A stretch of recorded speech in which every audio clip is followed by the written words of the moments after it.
प्रत्येक जन्म में शंकर की कथा नहीं मिल सकती। शिव कथा केवल ये मनुष्य की देह के लिए, मानव के शरीर के लिए।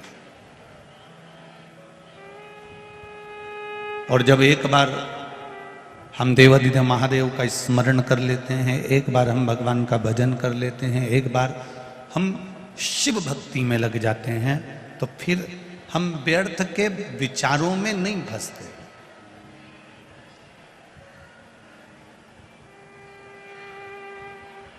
औषधि से, दवाई से शरीर के रोग को ठीक करने का हम विचार करते रहते हैं, प्लान बनाते रहते हैं, कुछ विचार करते रहते हैं।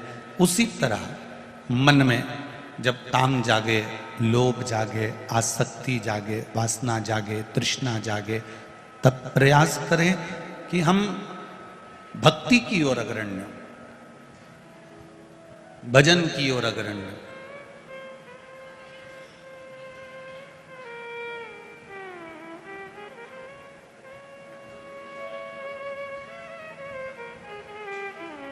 एक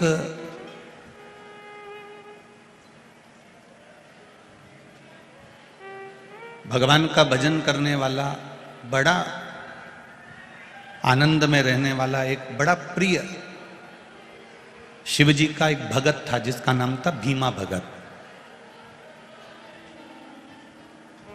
उसका नाम है भीमा भगत। और वो जो भीमा भगत है, शिव जी का गुणगान करने वाला, शंकर का भजन करने वाला, शिव की स्मरण करने वाला, शिव भक्ति में डूबने वाला, शंकर का गुणगान करने वाला, शिव भक्ति में रमने वाला, वो भीमा भगत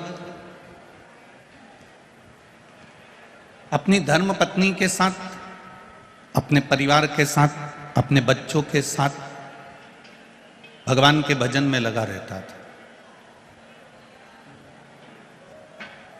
नगर में जो काम उसको मिल जाता, जो कार्य उसको मिलता, कोई किसी के यहाँ पर अगर बोझा ढोना है तो लोग कह देते भीमा को बुला लो, भीमा भगत को बुला लो।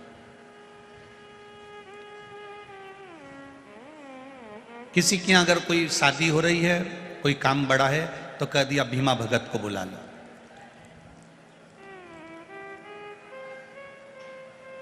उस भीमा भगत को लोग बार बार बुलाते थे कि हमारे यहाँ शादी है, हमारे यहाँ बुला हुआ है, हमारे यहाँ ये काम है, हमारे यहाँ वो काम है। ये काम कर देता था, थोड़ा सा कुछ मिल जाता था तो घर का गुजारा हो जाता। ये कथा नहीं है, यह हमारे जीवन का एक चरित्र है। इसको बड़े ध्यान से सुनना।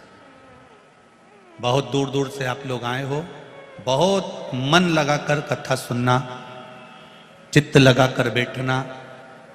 व्यर्थ की बातों में अपने समय को बर्बाद मत करना, क्योंकि बहुत दूर दूर से तपती हुई धूप में आप लोग यहाँ आकर बैठे हो, तो उस समय की कीमत को समझना, उसको जानने का प्रयास करना। ये कार्यकर्ता, आप लोग नीचे बैठ जाओ।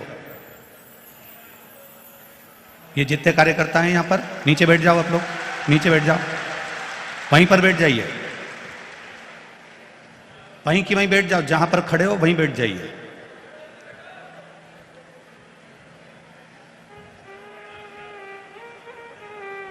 भीमा भगत भगवान की अविरल भक्ति में रमा रहता था, भगवान के भजन में रमा रहता था। जो कोई काम मिलता उस काम को वो कर देता। बहुत अच्छा परिवार चल रहा है, बहुत अच्छा सब काम चल रहा है, कोई कमी नहीं है, कोई किसी चीज की, किसी बात की कोई कमी भीमा भगत के यहां नहीं है। पत्नी भी खुश है, बच्चे भी खुश हैं, भीमा भगत भी खुश है। जिसके पास संतोष रूपी धन होता है, जिसके पास में 1 रुपया भी मिले ना और उसमें अगर प्रसन्नता है तो जिंदगी सार्थक हो जाती है। और बहुत मिलने के बाद भी अगर मनुष्य के भीतर संतोष रूपी धन नहीं है तो वो करोड़ों की संपदा भी बेकार है। उस संपदा का कोई मोल तत्व नहीं है, फिर करोड़ों की संपदा भी बेकार है। जैसे एक गुरुजी के 2 चेले, गुरुजी ने सेठ जी के यहां भोजन करने भेजा, दोनों चेले भोजन करने गए। सेठ जी ने भोजन करा के दोनों को 1-1 रुपया दे दिया। एक खुश था, एक गुस्से में था। एक खुश है और एक गुस्से में। गुरुजी ने दोनों से पूछा कि तुम दोनों भोजन करने एक ही सेठ जी के यहां गए थे, तो एक खुश है और एक गुस्से में दुखी हो रहा है, रो रहा है, उसका कारण क्या है? तो जो खुश था, गुरुजी ने उससे पूछा कि तू क्यों खुश है? अरे गुरुजी, सेठ जी ने मुझे 1 रुपया दिया है, इसलिए मैं बड़ा खुश हूं। वो सेठ कभी किसी को अठन्नी नहीं देता था, आज मुझे 1 रुपया दिया, इससे बढ़कर खुशी दुनिया की कुछ नहीं हो सकती।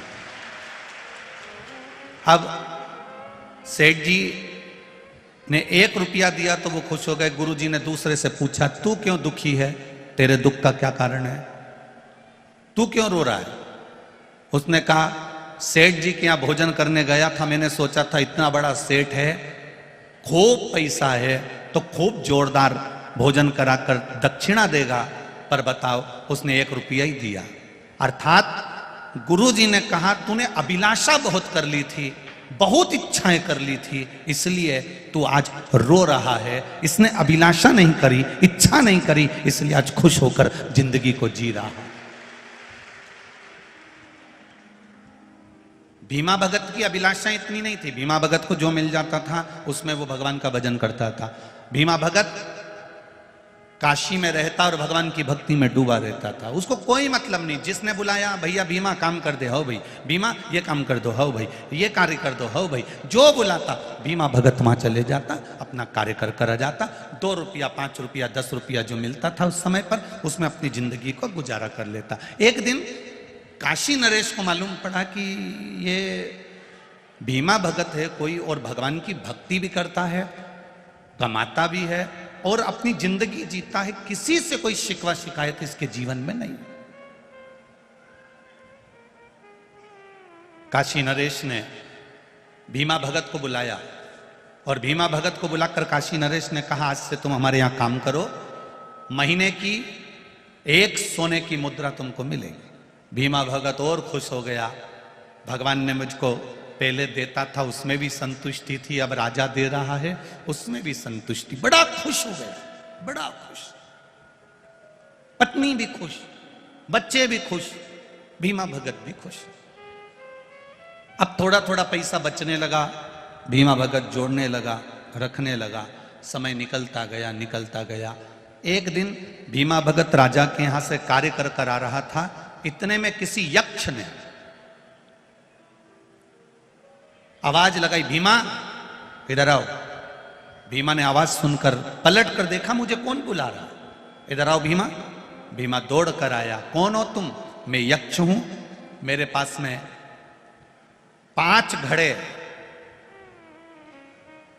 सोने के असरफियों से भरे हुए रखे हैं, मैं तुम्हारी भक्ति को देखकर वो 5 घड़े तुमको देना चाहता हूं। भीमा भगत ने मन में सोचा कि क्या करूंगा लेकर, मेरे को सोने की एक असरफी मिल तो रही है, करना क्या है मुझको। उस परमात्मा ने पेट अगर हमको दिया है तो उसको भरने की जवाबदारी भी उस परमात्मा ने अपने पास रखी है कि मैंने पेट दिया है तो भरूंगा भी मैं, तुझे भूखा नहीं मरने दूंगा। पेट मैंने दिया है, भर दूंगा। पेट भरने की जवाबदारी भोलेनाथ की है, पर तुम्हारे घर की पेटी भरने की जवाबदारी भोलेनाथ की नहीं है कि तुम्हारे यहां करोड़ों का धन भोलेनाथ जी देंगे या बहुत संपदा देंगे या तुम्हारी पेटी भोलेनाथ जी ना ना ना, भोलेनाथ जी कहते मैं पेट भर दूंगा, क्योंकि उसकी जवाबदारी मेरी है, क्योंकि मैंने तुझे जन्म दिया, मैंने तुझे पृथ्वी पर पैदा किया, ये जवाबदारी मेरी है। अब भीमा भगत सोने की असरफियां से भरा हुआ हंडा पाने के लिए भीमा भगत ने तुरंत कह दिया। थोड़ा सा लोभ, थोड़ा सा लालच अंदर जागृत हुआ, और अंदर जब लोभ जागृत हुआ तो भीमा भगत ने सोने की असरफी के हंडे लेने के लिए तैयार हो गया। लाओ दे दो। यक्ष ने कहा तुम घर जाओ, तुम्हारे हंडे घर पर पहुंच जाएंगे। सोने के हंडे घर पर पहुंच गए। भीमा भगत ने खोल कर देखा, 4 सोने के हंडे भरे हुए थे और 5वें नंबर का हंडा थोड़ा सा खाली था। पत्नी ने देखा ये क्या है, भीमा भगत ने सब पत्नी को बता दिया। पत्नी बड़ी खुश हो गई, परिवार बड़ा खुश हो गया, इतना सारा सोना मिल गया, इतने सारे हंडे मिल गए, इतना वैभव मिल गया।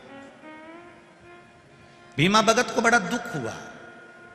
यक्ष ने तो कहा था कि 5 हंडे भरे हुए हैं, 1 हंडा तो थोड़ा सा खाली है, 1 हंडा थोड़ा सा खाली है। पत्नी ने कहा तो क्या हुआ, जो दिया वो कम थोड़ी ना दिया। भीमा भगत को लग गया नहीं, इस हंडे को तो मैं भर दूंगा। राजा के यहां से जो कमाई करके लाता था वो कमाई उसमें डालना प्रारंभ करा, हंडे को भरना प्रारंभ करा। निकलते निकलते 25-30 साल हो गए पर हंडा नहीं भरा रहा, वो हंडा नहीं भरा। भीमा भगत आजकल अच्छे से सेवा नहीं कर रहा राजमहल में। राजा को सूचना मिली कि ये अच्छे से काम नहीं कर रहा। भीमा भगत से पूछा तुम आजकल काम नहीं कर रहे हो? भीमा भगत ने कहा सरकार 1 असरफी से मेरा क्या होगा, थोड़ी तनख्वाह बढ़ा दीजिए। राजा ने 5 असरफी कर दी। उसके बाद भी भीमा भगत ले जा के डालने लगा पर वो हंडा नहीं भराया। राजा ने फिर भीमा भगत को देखा कि कारण क्या है आखिर। तो राजा ने, भीमा काम कर रहा था और राजा ने मुख से कह दिया क्यों और भीमा भगत कहीं यक्ष के 5 हंडे के चक्कर में तो नहीं फंस गए तुम? और वो 5 हंडे वो 5 हंडे यक्ष के जिसके चक्कर में तुम फंसे हो, उसका 1 हंडा थोड़ा सा खाली होगा और वो हंडा जिंदगी भर नहीं भराएगा। भीमा भगत ने राजा से कहा बिल्कुल सत्य कहते हो, उसके चक्कर में मेरा भजन छूट गया, उसके चक्कर में मेरा भोजन छूट गया, उसके चक्कर में मेरा नाम कीर्तन छूट गया, उसके चक्कर में मेरा संतोष, मेरी नींद, मेरा चैन सब कुछ समाप्त हो गया, सब कुछ चले गया। बस एक परिवार रूपी हंडे को भरने के चक्कर में घर बनाना है, गाड़ी लाना है, बंगला बनाना है, जमीन खरीदना है, बेटों के लिए कुछ करना है, बेटी के लिए कुछ करना है, रिश्तेदारों के लिए कुछ करना है, मेरे परिवार के लिए कुछ करना है। ये परिवार का जो हंडा है ना, इस परिवार के हंडे को कितना भी भरने का प्रयास करो, तुम कितना भी इनके भरते जाओ, ला ला कर देते जाओ, फिर भी यह परिवार का हंडा मरते दम तक नहीं भराता है। यह परिवार का हंडा मरते दम तक नहीं भराता।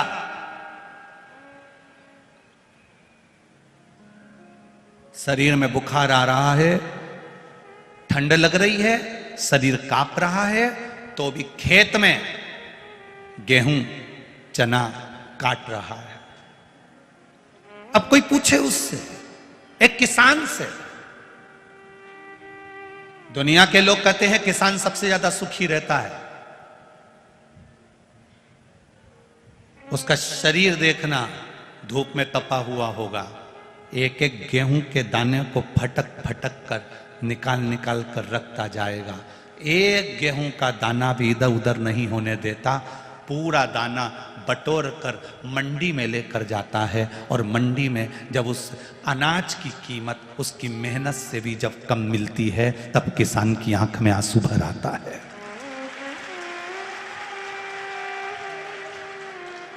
अब वो किसके भरोसे, अब वो किसके सहारे? आखिरी में वो परमात्मा पर छोड़ता है, आखिरी में वो भगवान पर छोड़ देता है कि अब तेरे भरोसे पर जी रहा हूं, अब ये तेरा है, अब मेरा नहीं है। शरीर में ताप पड़ रहा है, शरीर में बुखार आ रहा है, सिर दुख रहा है, घुटना दुख रहा है, पांव दुख रहा है, हाथ दुख रहा है, उसके बाद भी मेहनत कर रहा है।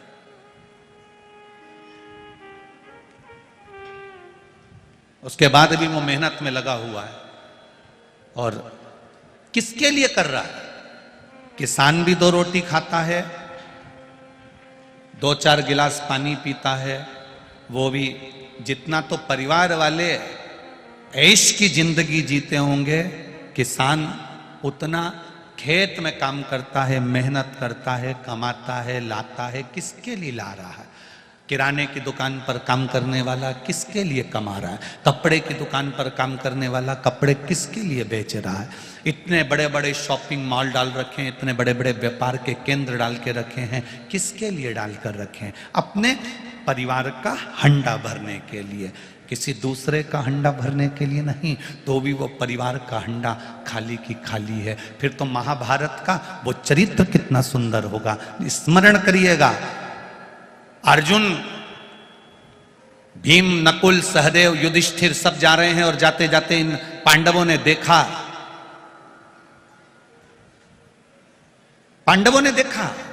एक गाय बछिया को जन्म देती है और गाय बछिया का दूध पीती है। बछिया को गाय का दूध पीना था, परंतु अर्जुन ने देखा कि गाय ने बछिया को जन्म दिया और बछिया का दूध पी रही है। अर्जुन आश्चर्य में पड़ गया। आगे गया तो क्या देखता है? एक पक्षी जिसके पंख पर राम और श्याम लिखा हुआ है। पक्षी उड़ता उड़ता आया और उड़ते उड़ते आकर उसने मरे हुए कुत्ते का मांस नोचा और चले गया। अर्जुन आश्चर्य में पड़ गए। पक्षी के पंख पर राम और कृष्ण लिखा है, पक्षी के पंख पर राम और श्याम लिखा है, और ये मरे हुए कुत्ते का मांस खा रहा। फिर देखा,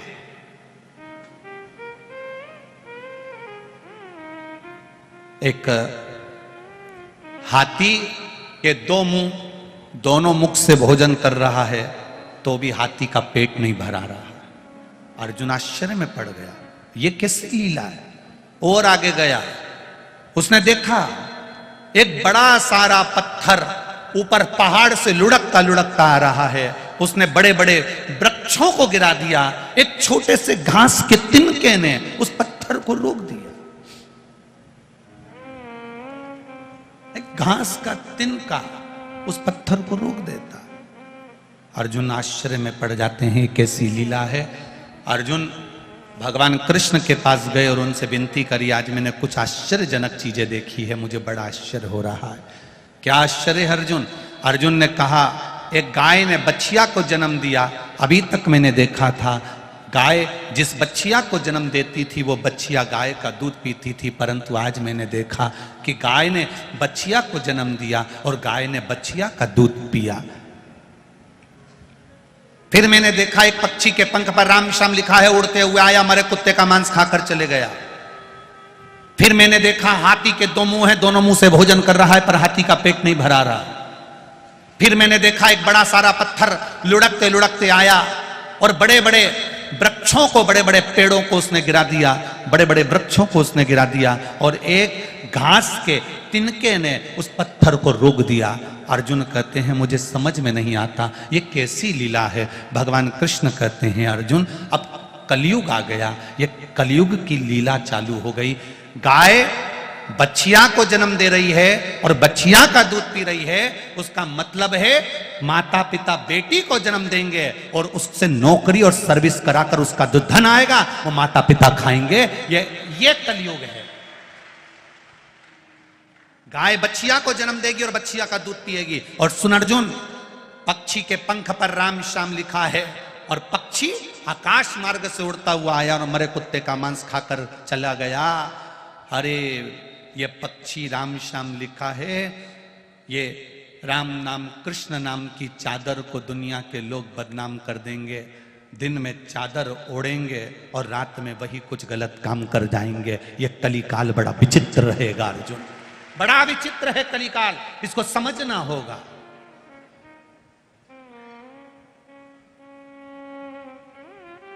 पहले आश्रम में रहने वाले, मठ मंदिर में रहने वाले, भगवान के भजन में रहने वाले, वन में रहने वाले, सत्संग में रहने वाले, भगवान की भक्ति में रहने वाले, आश्रम में रहने वाले, मठ मंदिर में रहने वाले, साधु संत सन्यासी तपस्वी साधक उपासक, ये जितने होते थे, इनको रामायण गीता भागवत शिवपुराण भगवान के भजन राम और कृष्ण से मतलब रहता था।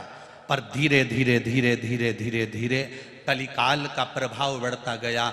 जो बड़े बड़े मठ मंदिर आश्रम आदि कादिक होते चले गए, अब वो राम कृष्ण शिव भक्ति भगवान का भजन कीर्तन इसको छोड़कर कहीं ना कहीं संसार के लोगों में कहीं ना कहीं वो अंदर प्रवेश करते चले गए।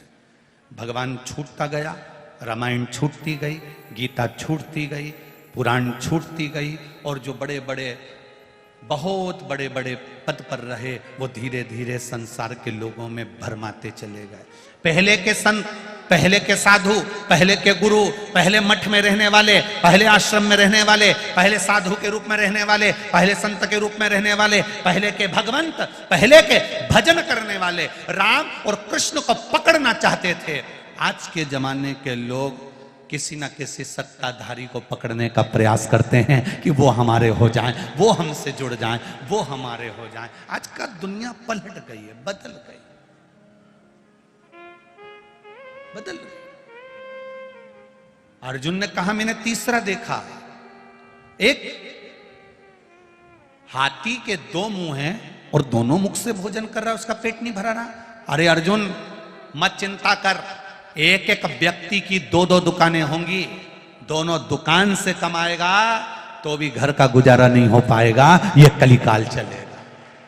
एक दुकान से नहीं, दो दो दुकान डालकर बैठेगा, दो दुकान से कमाएगा। हमारी कपड़े की भी दुकान, हमारी इसकी भी दुकान, हमारी उसकी भी दुकान, छोटा भाई ये करे ने बड़ा भाई ये करे, छोटा लड़का ये करे ने बड़ा लड़का ये करे, हमारी बहन ये करे ने भाई ये करे। इतनी जगह से कमाई होने के बाद भी घर में रोज क्लेश है, रोज अशांति है, रोज चिड़चिड़ है। पति की भी नौकरी है, पत्नी की भी नौकरी है, बच्चे भी एजुकेशन अच्छी कर रहे हैं, पढ़ाई अच्छी चल रही है, सब कुछ अच्छा चल रहा है, उसके बाद भी घर में शांति रत्ती भर की नहीं है। कहां गई वो? किसके लिए कमा रहे हो? किसके लिए भाग दौड़ कर रहे हो? इंदौर जैसी सिटी में, मुंबई जैसी सिटी में, दिल्ली जैसी सिटी में, बड़े बड़े नोएडा जैसी सिटी में, पुणे जैसी सिटी में, बेंगलोर जैसी सिटी में सुबह 8 बजे से घर से निकलता है, 11 बजे ऑफिस पहुंचता है, 11 बजे ऑफिस में गया, 5 बजे तक 6 बजे तक ऑफिस करा, 6 बजे घर से निकलेगा, रात को 10 बजे अपने घर पहुंचता है। घर पहुंचा, मुंह हाथ धोए, 2 रोटी खाई और पड़ गया, फिर उठा, फिर चल दिया, फिर उठा, फिर चल दिया। ये जिंदगी है मनुष्य की। परिवार का हंडा कितना भी भरना चाहो मर जाओगे, आखिरी में अर्थी पर पड़े रह जाओगे, पर परिवार का हंडा जिंदगी भर नहीं भरा पाएगा। जिंदगी भर कभी एक फरमाइश पूरी होगी, दूसरी फरमाइश आ जाएगी, दूसरी फरमाइश पूरी होगी, तीसरी फरमाइश आ जाएगी, तीसरी फरमाइश पूरी होगी, चौथी फरमाइश आ जाएगी। कहीं इसका संबंध करना है, उसकी शादी करना है, उसका मायरा भरना है, छपड़ा टूट गया उसको बनाना है, मेरे बाजू वाले की मेड़ टूट गई उसको करना है, पानी का पाइप लाना है, मोटर डालना है। ये परिवार का जो हंडा है ये कभी जिंदगी में नहीं भरा सकता। बस एक काम करना है, इस परिवार के हंडे को काशी नरेश ने उस भीमा भगत से कहा, एक काम करो, इस परिवार के हंडे को, ये 5 कर्म के हंडे को, इसको ले जाकर देवादिदेव महादेव को वापस दे दो, यक्ष को वापस दे दो, और उनसे कहो हमको ये हंडा नहीं चाहिए, हमें जितना मिल रहा है ऐसा देना मेरे भोलेनाथ, जितना तू दे बस ऐसा देना कि मेरे भाग्य का देना, उसी को करोड़ों का बना देना और उसी को आनंद करा देना। जो दे वो अच्छा देना।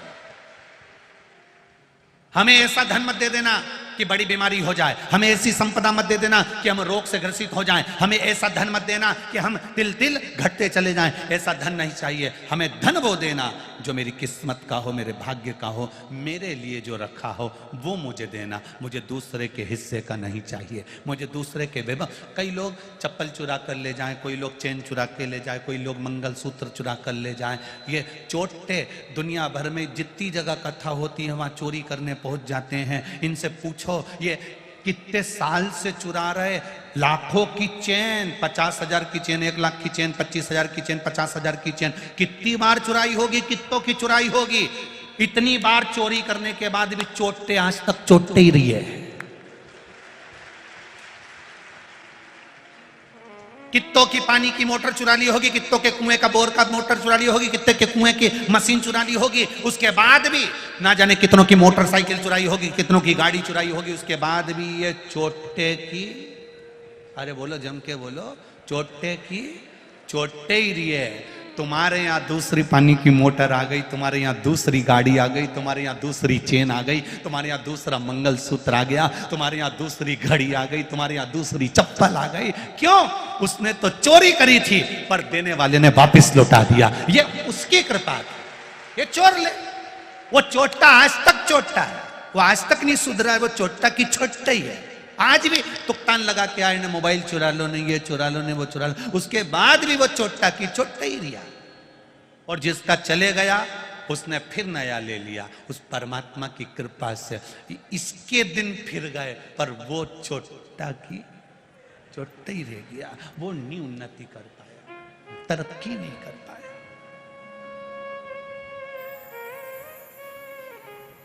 हंडा नहीं भरना है हमको, वो हंडा, परिवार का जो हंडा है वो बहुत मुश्किल है कि भरा जाए। आप लोगों के परिवार का हंडा भरा गया हो तो बात दूसरी है, क्योंकि तुम तो कोटेश्वर के पास के। और शिव पुराण कहती है परिवार का हंडा भरना बहुत कठिन है साहब, सबको संतुष्ट करना बहुत कठिन है। परिवार में 5 सदस्य रहते हैं, परिवार में 10 लोग रहते हैं, वो 10 खुद आपस में एक दूसरे से संतुष्ट नहीं रह पाते तो दूसरे की क्या बात करें कि दुनिया कैसे संतुष्ट हो जाएगी। हम दुनिया को संतुष्ट करने चले, हम दुनिया को प्रसन्न करने चले, हम दुनिया को खुश करने के लिए चले, कैसे हो जाए? कितना भाव से मेरे महादेव कहते हैं कि मैंने तुझे जन्म तेरे लिए दिया है, किसी दूसरे के लिए नहीं दिया। उठा लो, उठा लो। उस पे भरोसा अगर किया है, उस पे विश्वास अगर किया है तो उसने साथ लिया।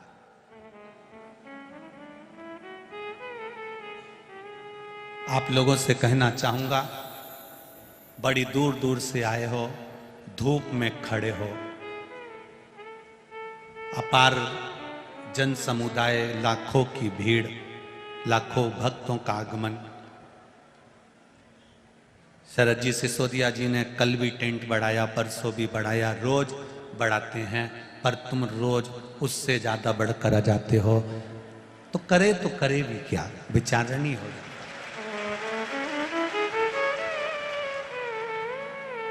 शरद जी, कई बार लोग पूछते हैं सीहोर में आकर कि टेंट कितना लगाना पड़ेगा कथा के लिए, तो समिति के लोग कहते हैं कि अब हम कैसे बता सकते हैं कि कितने आएंगे, कि ये कोई भरोसा है?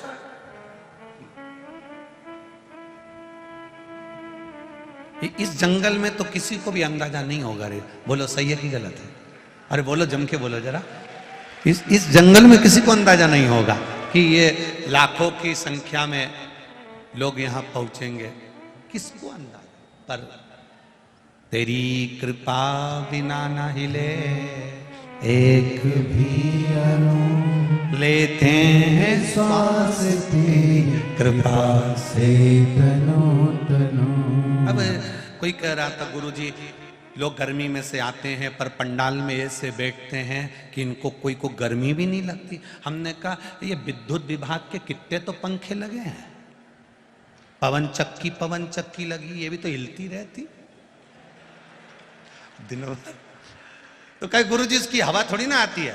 हमने कहा भले ना आए पर महादेव की हवा तो आती है ना, बस बहुत सुख दे जाती, बहुत है।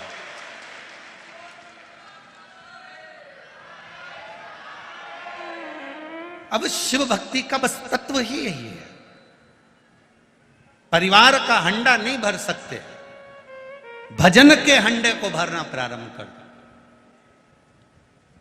भक्ति को करना प्रारंभ कर दो। हम ये नहीं कहेंगे कि तुम खेती छोड़ दो, जमीन छोड़ दो, जायदाद छोड़ दो, घर छोड़ दो, परिवार छोड़ दो, तुम कुछ मत छोड़ो, तुम तो उसी में रहो, उसी में। हम मना भी नहीं करेंगे, हम तो 2 बार रोटी खाते हैं, तो हम ये भी नहीं कहेंगे कि तुम 2 बार खाओ, तुम तो 4 बार खाओ, पर किसी के प्राण मत खाओ। मना थोड़ी ना है, खाओ।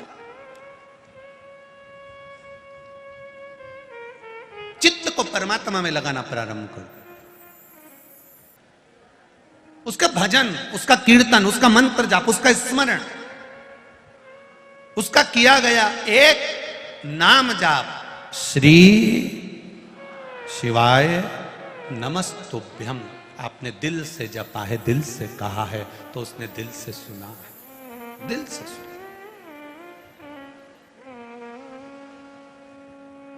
करो भजन उसका। अब हाथी के दो मुख। फिर अर्जुन ने भगवान कृष्ण से कहा, एक बड़ा सारा पत्थर पहाड़ पे से लुढ़कता लुढ़कता आ रहा, बड़े बड़े वृक्षों को उसने गिरा दिया, एक घास के तिनके ने उस पत्थर को रोक दिया।